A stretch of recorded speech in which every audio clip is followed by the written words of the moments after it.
maybe white is not quite the color we want. Let's try something different. Select the text, click on the shading button.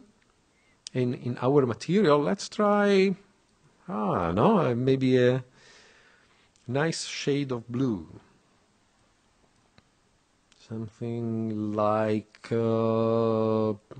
see, here is the square of the color that we are selecting. Something like this, very cold blue. Let's see how that looks. And here is in our view. That's kind of nice. Now, one thing I don't like is this blue background. If you didn't notice before, you might just ask yourself now why there is a blue background, why it's not transparent or black or white.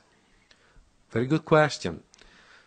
Well, in order to answer that, take a look at this.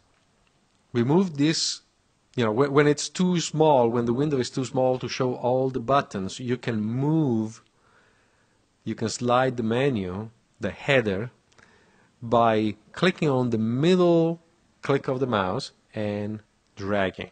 Okay. So here I'm in the material button. Now for each button here, there can be some sub buttons. It's like tabs and sub tabs.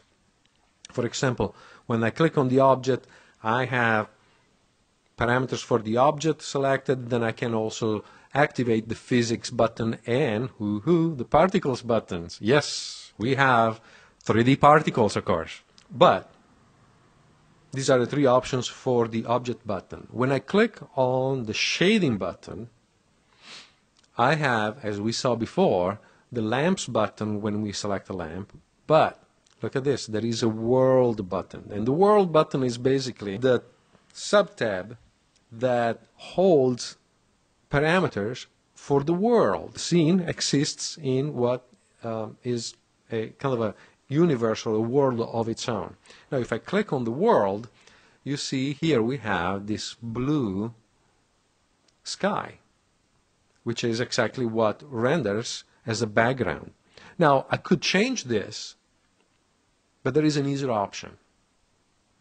We can just leave it alone and just say, you know, don't use it. That is the meaning of the action I'm going to show you. So let's click on the scene button again, and the render layers here up next to the output tab. We have all the options for what needs to be rendered for this current layer. Right now we have only one layer of rendering, so let's keep it simple. But